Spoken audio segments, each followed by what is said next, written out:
بسم الله الرحمن الرحيم وبه نستعين والصلاة والسلام على سيدنا محمد وعلى آله وصحبه أجمعين أما بعد أعوذ بالله من الشيطان الرجيم بسم الله الرحمن الرحيم نون والقلم وما يسطرون صدق اللہ العظیم۔ اس باوقار اجلاس کے مہمانان خصوصی جناب امتیاز جلیل صاحب، مولانا یحییٰ قاسمی صاحب، جناب مفتی عبدالرشید مفتاحی صاحب، اسٹیج پر رونق افروز شہر اور علاقے کی معزز شخصیات اور آپ تمام حاضرین مجلس، ابھی یہاں خبروں کی خبر کا اجرا ہوا ہے اور تحفظ دین میڈیا کی خدمات میں اس اہم خدمت کا اضافہ ہوا۔ ایک نیا باب آج کھلا ہے، اس لیے دل کی گہرائیوں سے مبارکباد اور تہنیت پیش کرتا ہوں مولانا محفوظ الرحمن صاحب فاروقی کو بھی، جناب قاری ضیاء الرحمن صاحب فاروقی اور پورے خانوادہ فاروقی کو۔ اکبر الہ آبادی نے کہا تھا، کھینچو نہ کمانوں کو نہ تلوار نکالو، کھینچو نہ کمانوں کو نہ تلوار نکالو، مقابل اگر توپ ہو تو اخبار نکالو۔ یہ بات سمجھنے کی ہے کہ میڈیا کی اپنی طاقت ہے، چاہے وہ الیکٹرانک میڈیا ہو یا پرنٹ میڈیا ہو یا سوشل میڈیا، اس کی اپنی اہمیت ہے، افادیت ہے، عظمت ہے، اور لوگوں کے فکر و نظر کو تبدیل کرنے میں اور رائے عامہ کو ہموار کرنے میں اس کا بڑا دخل ہے۔ یہی وجہ ہے کہ ہمیں پہلی وحی میں یہ بات بتائی گئی کہ اللہ نے جو علم انسان کو سکھایا ہے، قلم اس کا ذریعہ ہے۔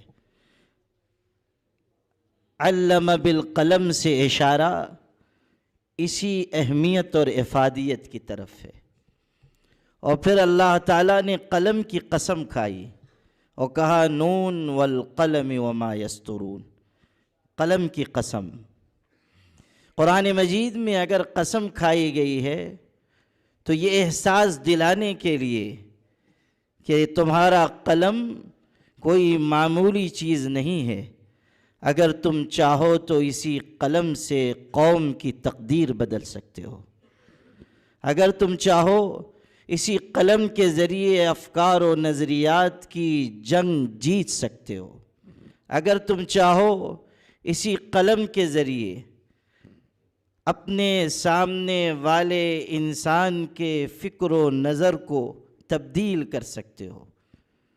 قلم میں یہ طاقت ہے کہ وہ حقائق کو اجاگر کرے اور چھپی ہوئی باتوں کو لوگوں کی نگاہ کے سامنے لائے، اور اس طرح سچائی کے چہرے سے پردہ اٹھائے کہ جھوٹ، کذب بیانی، دجل اور تلبیس کا پردہ چاک ہو جائے اور سچائی اور حقیقت لوگوں کے سامنے اجاگر ہو۔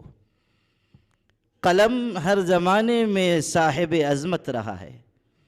یہ اور بات ہے کہ آج ہم دیکھ رہے ہیں کہ قلم کی عزت سر بازار نیلام کی جا رہی ہے۔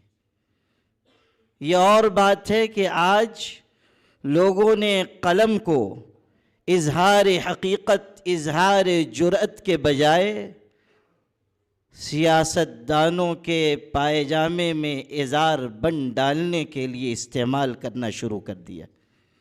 یہ اور بات ہے کہ قلم کی عظمت سونے چاندی کے سکوں کی کھنک پر بیچی جا رہی ہے۔ اور ابھی یہاں تذکرہ ہو رہا تھا گودی میڈیا کا۔ گودی میڈیا نے تو میڈیا کی شان و شوکت کو اس طرح خاک میں ملایا ہے، اور بیچاروں نے اس طرح ارباب حکومت کے آگے سر ٹکایا ہے کہ جس کی کوئی دوسری مثال دور دور تک نہیں ملتی۔ پہلے یہ ہوتا تھا کہ لوگ ارباب اقتدار کے لیے لکھتے تھے، بولتے تھے، خبریں بناتے تھے، مگر آنکھ کا پانی کچھ باقی تھا۔ اب تو ماشاءاللہ ایسے لوگ ہیں جن کی آنکھ کا پانی کیا، آنکھ ہی باقی نہیں رہی ہے، اور انہوں نے طے کر لیا ہے کہ چاہے زمانہ کچھ کہے، ہمیں تو غلامی کرنی ہے اور پیسے اور سونے چاندی کے ذخیرے حاصل کرنے ہیں۔ ایسے دور میں ضرورت ہے کہ ایسا میڈیا قائم ہو، ایسے میڈیا ہاؤسز قائم ہوں کہ جو کھری اور سچی صحافت کو دنیا کے لوگوں کے سامنے لا سکیں اور بتائیں کہ آج بھی ضمیر زندہ ہے، قلم زندہ ہے، اظہار جرأت کا مزاج زندہ ہے۔ اور ایسے زمانے میں جب کہ سب فرزانے بن رہے ہیں، کچھ دیوانے ابھی بھی زندہ ہیں۔ یہ ہمیں اپنے عمل و کردار سے بتانا ہوگا۔ مولانا شبلی نعمانی نے اپنی ایک کتاب میں ایک جگہ لکھا ہے، ان سیوف المجاہدین تحت اقلام الملوک۔ بہت ہی گہرا جملہ ہے۔ کہتے ہیں کہ جو مجاہدوں کی تلواریں ہوتی ہیں وہ بادشاہوں کے نو کے قلم کے نیچے ہوتی ہیں۔ بادشاہوں کے قلم کا اشارہ ہوتا ہے تب سپاہیوں کی تلواریں چلتی ہیں اور جنگیں اور مار کے لڑے جاتے ہیں۔ یہ قلم کی عظمت ہے۔ اور آج کا یہ دور اپنی تمام تر ترقیات کے باوجود قلم کی عظمت اور قلم کے ذریعے انجام دیے جانے والے کارناموں کا مرہون منت ہے، اس کا منتظر ہے۔ اس لیے اچھی صحافت کیجیے، سچی صحافت کیجیے، اور اخبار کے ذریعے یا سوشل میڈیا کے ذریعے ایسی حقیقتیں سامنے لائیے کہ جو لوگوں کے لیے چشم کشاں ہوں، بصیرت افروز ہوں۔ ہو سکتا ہے دشواریاں آئیں گی، دشواریاں آتی ہیں۔ ابھی یہاں ہمارے مفتاحی صاحب کہہ رہے تھے کہ جو لوگ کچھ نہیں کرتے ہیں وہ صرف تنقید کرتے ہیں، اور یقیناً ایسا ہے۔ کسی کا شعر ہے، 100 کام کرنے کے جہاں میں ہے داغ، جو لوگ کچھ نہیں کرتے کمال کرتے ہیں۔ تو ان کا بیچاروں کا کام یہی ہے۔ کوئی کہہ رہا تھا کہ بہت سے لوگ جو ہیں کام کرنے والوں کی ٹانگ پکڑ کر کھینچتے ہیں، یہ بھی سچائی ہے۔ لیکن میں انہیں ایک مشورہ دیا کرتا ہوں، اکثر دیا کرتا ہوں، آج بھی دہراتا ہوں۔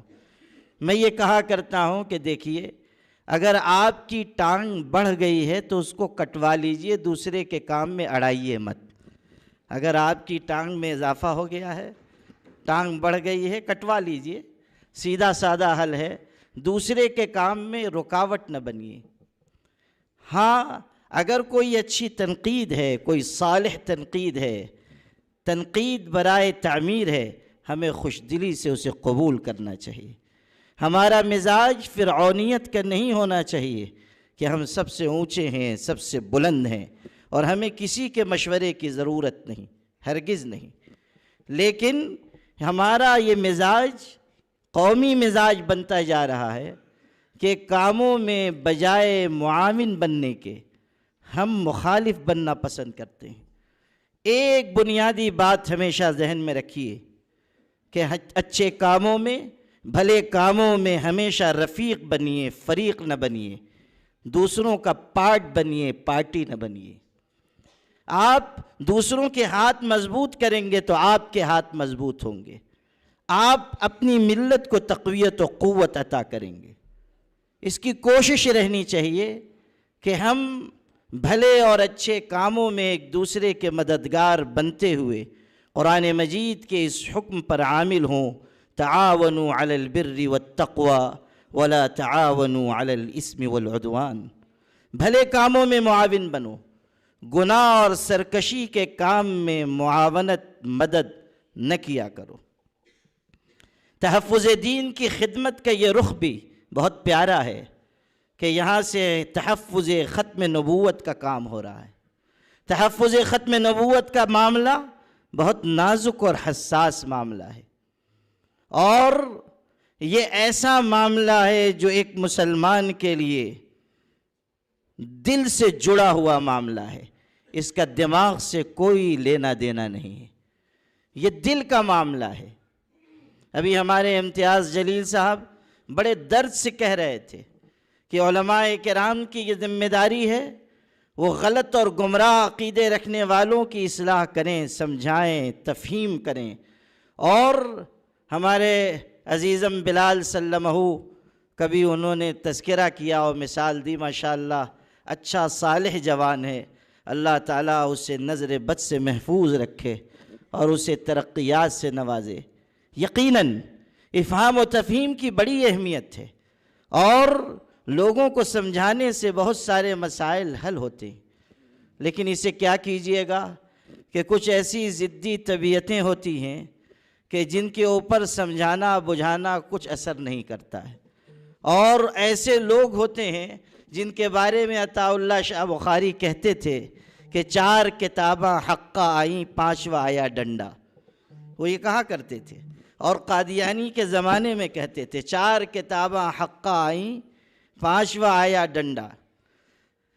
یہ یاد رکھیے کہ تحفظ ختم نبوت کا مسئلہ ایسا ہے جو دماغ سے جڑا ہوا نہیں ہے، دل سے جڑا ہوا ہے، اور حضور صلی اللہ علیہ وسلم کی ذات گرامی سے یہ معاملہ جڑا ہے۔ اس لیے ہوتا یہ ہے کہ اگر شان رسالت میں گستاخی کی جاتی ہے تو یا تو مسلمان جان دے دیتا ہے یا جان لے لیتا ہے۔ یہ صورتحال ہے۔ حضور صلی اللہ علیہ وسلم کی ذات گرامی سے راست اس مسئلے کا جوڑ ہے، اور ہمارا ملک یہ بھارت کی مٹی بڑی زرخیز ہے۔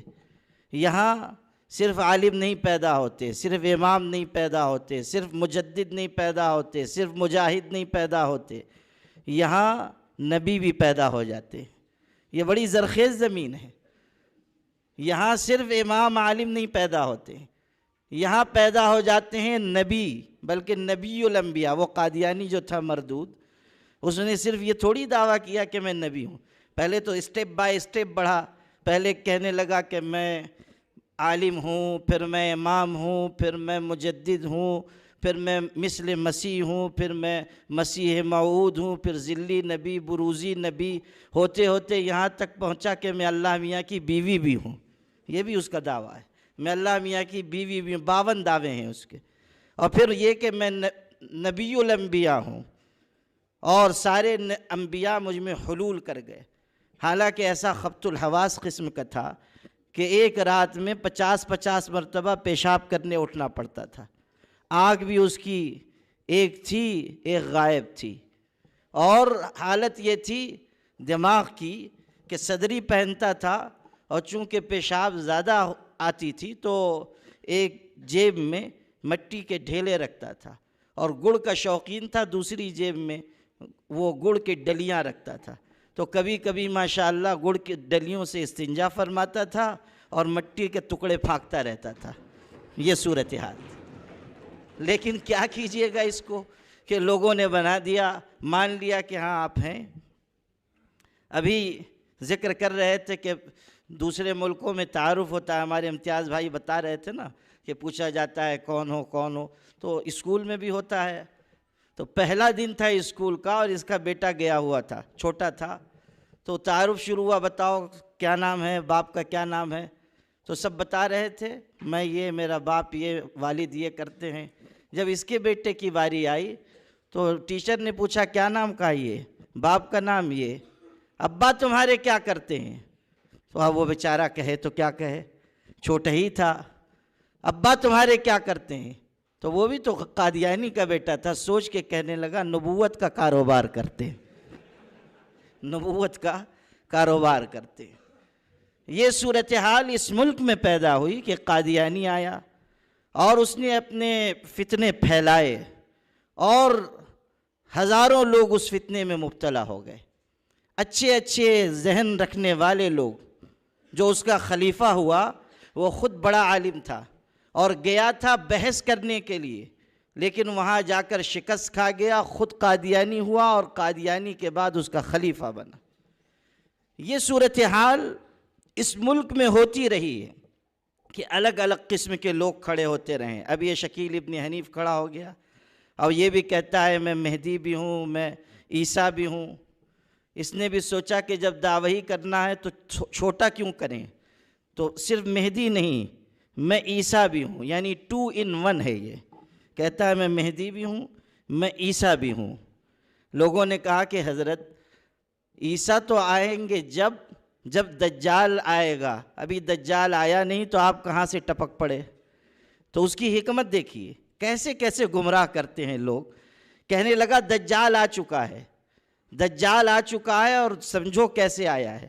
دجال کی پیشانی پہ لکھا ہوگا کافر، کافر یہ لکھا ہوگا۔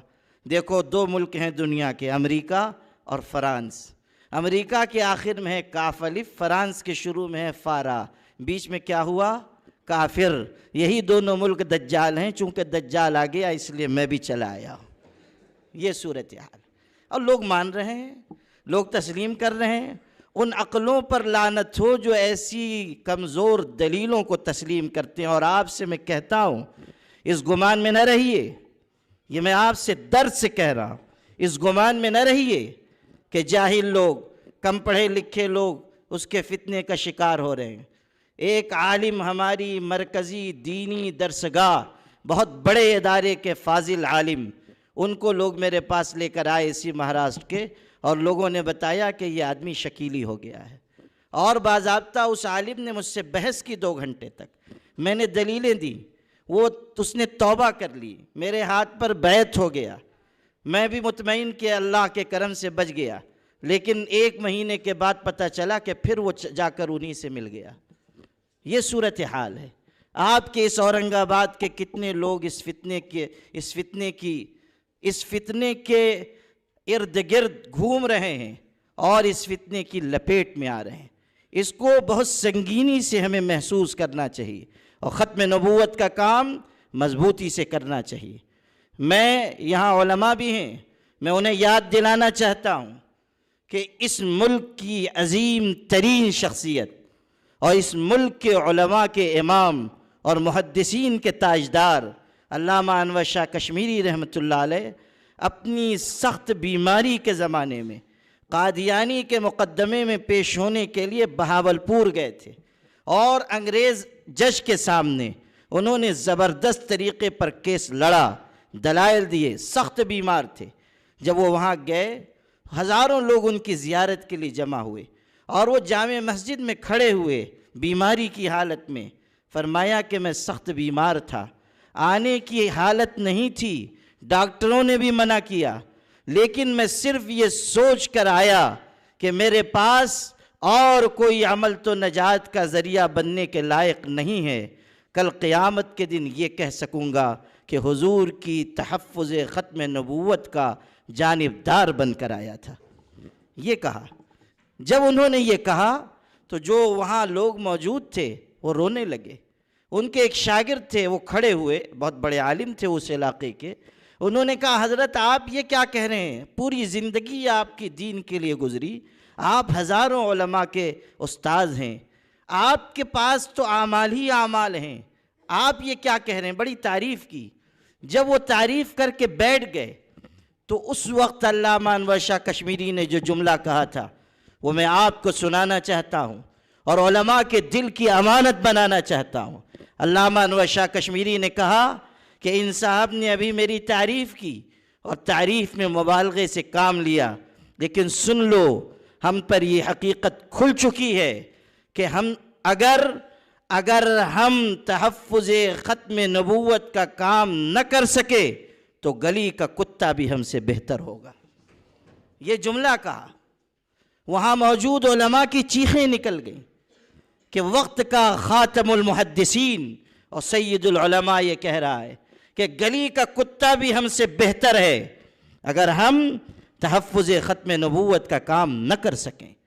یہ ہمارے کاندھوں پر آنے والی بہت بڑی ذمہ داری ہے اور ہمیں اس ذمہ داری کو پوری طریقے سے نبھانا چاہیے. میدان میں مضبوطی سے کھڑے رہیے اور اس حقیقت کا اعلان کیجئے کہ اللہ تعالیٰ کی دی ہوئی شریعت آخری شریعت ہے. حضور کی نبوت آخری نبوت ہے. قرآن آخری کتاب ہے. اب قیامت تک کسی نبی کی ضرورت نہیں, کسی شریعت کی گنجائش نہیں, اور اللہ کی کتاب کے بعد اب کسی صحیفہ آسمانی کی کوئی ضرورت نہیں. ہمارے آقا نے فرمایا ترکتکم علی البیضاء لیلها کنہارها لا یزیغ عنها بعدی الا ہالک. لوگو میں اپنے بعد تم کو ایک ایسی صاف ستھری شریعت پر چھوڑ کر جا رہا ہوں جس کی رات بھی اس کے دن کی طرح ہے.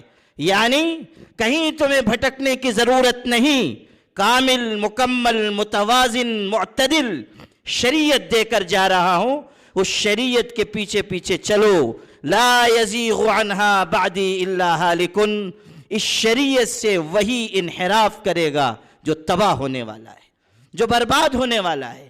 اس لیے میرے بھائیوں, اس محاذ تحفظ ختم نبوت پر ہمیں مضبوطی سے جم جانا چاہیے. ایک اور کام تحفظ دین کی جانب سے ہو رہا ہے اور وہ بچوں کی تربیت کا کام ہے, نئی نسل کی تربیت کا کام ہے. ہمیشہ یاد رکھیے, جس علاقے میں بارش نہیں ہوتی وہاں کی فصلیں تباہ ہو جاتی ہیں, اور جہاں دینی تعلیم و تربیت نہ ہو وہاں کی نسلیں تباہ ہو جاتی ہیں. اگر نسلوں کی حفاظت مقصود ہے تو ہمیں اپنی اولاد کی تربیت کی فکر کرنی چاہیے. ہمیں دیکھنا چاہیے وہ کس سمت میں جا رہے ہیں. ارتداد کا فتنہ آپ کے دروازے تک پہنچ چکا ہے. سیلاب بلاخیز آ چکا ہے. شتر مرغ کی طرح اگر آپ اپنا سر ریت میں چھپا لیں اور یہ سمجھیں کہ طوفان نہیں آیا ہے تو اس سے طوفان لوٹنے والا نہیں ہے. سچائیوں سے منہ مت چرائیے. جو سچائیاں ہیں ان کو قبول کیجئے اور ان کے مقابلے کے لیے آگے آئیے. ارتداد کا فتنہ, بڑھتی چڑھتی برائیوں کا فتنہ. آپ محسوس کیجئے کہ امتیاز جلیل صاحب اگر ہمارے سماج کی خرابیوں پر انگلی رکھ کر نشاندہی کر رہے ہیں تو اس لیے کہ یہ ایک سماجی کارکن کے دل کا درد ہے.